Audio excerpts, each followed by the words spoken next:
This is the African News Update on Top Accolade News. The headlines: Gunmen kill opposition MP in Nairobi. Zimbabwe court postpones bail hearing for 94 anti-government protesters. Mali Forum proposes making Goïta president in 2025.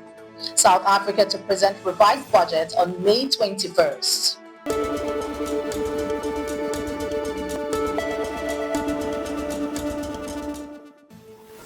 We start with a focus in politics. Gunmen kill opposition MP in Nairobi.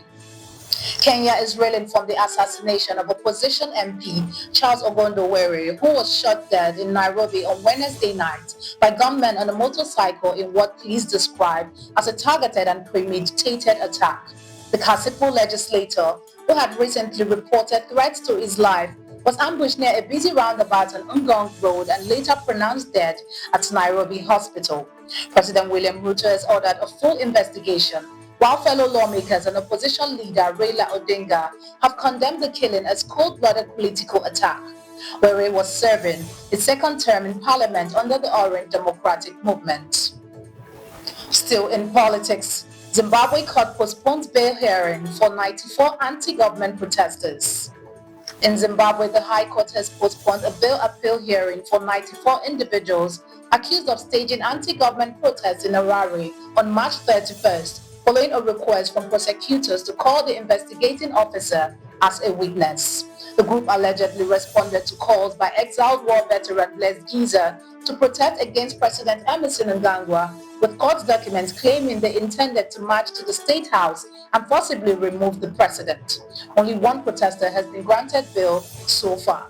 The hearing will resume next Monday as authorities continue to hold the rest on charges of promoting public violence.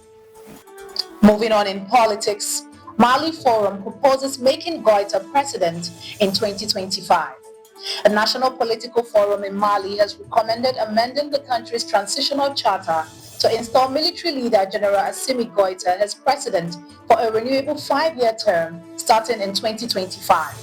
The proposal, which mirrors similar move in neighboring Niger and Burkina Faso, also calls for the dissolution of all existing political parties and suspension of elections until the country is fully pacified.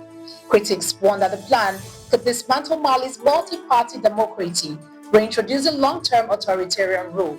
While the forum's recommendation aligned closely with the junta's agenda, Goïta has not yet formally responded. Shifting focus to economy, South Africa to present revised budget on May 21st. South Africa's Finance Ministry has announced that a revised national budget will be presented on May 21st, following months of political infighting over a proposed VAT hike that rattled markets and delayed fiscal planning. The finance minister said the new budget will maintain the government's focus on debt stabilization, with input from all coalition parties after a contentious VAT increase was scrapped.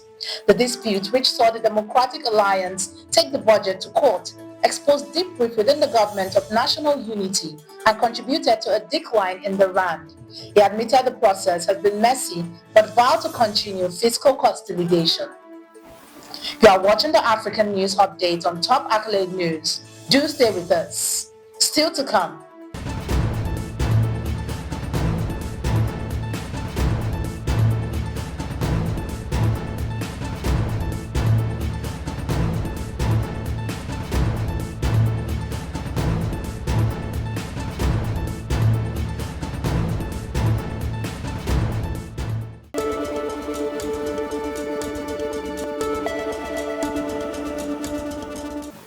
Thanks for staying with us. In international relations, United Nations extends South Sudan mission.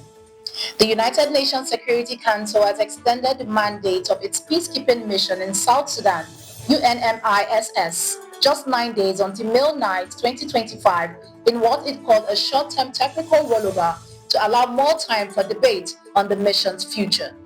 Established in 2011, UNMISS has been vital in protecting civilians, supporting humanitarian aid, and backing fragile peace efforts in the world's youngest nation. Despite deploying over 14,000 peacekeepers and sheltering around 200,000 displaced people, the mission has come under fire for failing to prevent local violence and for clashing with South Sudan's government over sovereignty concerns. The brief extension comes amid worsening political tension, delayed election, and humanitarian crisis threatening millions. Still in international relations, Nairobi denies backing Sudan's RSF. Kenya has strongly denied accusation by Sudan's armed forces that it is interfering in Sudan's civil conflict, calling the claims harsh and baseless. The Kenyan government reaffirmed its neutrality and commitment to regional peace through mediation efforts under IGAD after hosting talks in Nairobi that included groups aligned with paramilitary RSF.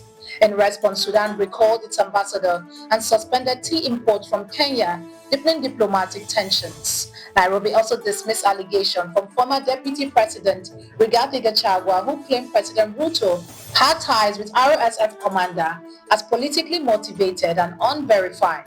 Despite growing mistrust, Kenya said it remained committed to peace and urges all sides to engage in dialogue. Moving to entertainment. Singer Portable sentenced for assaulting police. In Nigeria, street hop artist popularly known as Portable has been sentenced to 3 months in prison with an option of 30,000 naira fine by an Ogun State Chief Magistrate Court in Ifo. The court found him guilty of assaulting a police officer and resisting arrest during an incident in November 2022. Portable was convicted on 2 counts, conspiracy and unlawful assault, after he physically attacked a police inspector and obstructed officers trying to serve him an arrest warrant. Though additional allegations of theft were raised in court documents, the singer was only sentenced for assault-related charges. Now in sports. Tanzania loses 1-0 to South Africa in CAF Under-20 AFCON opener. Tanzania's Under-20 football team suffered a 1-0 defeat in their opening match at the Total Energies CAF Under-20 African Cup of Nations in Egypt. Despite creating several chances, Tanzania was unable to convert as South Africa scored the only goal of the game in the first half. Tanzania will now look to bounce back in their upcoming matches, while South Africa secured an important 3 points in Group A. That concludes our African news update for today. Stay tuned for more African news and development. Thanks for joining us. I am Ojorume Okucha. Connect and engage with us on all our social media handles. Do have a wonderful day.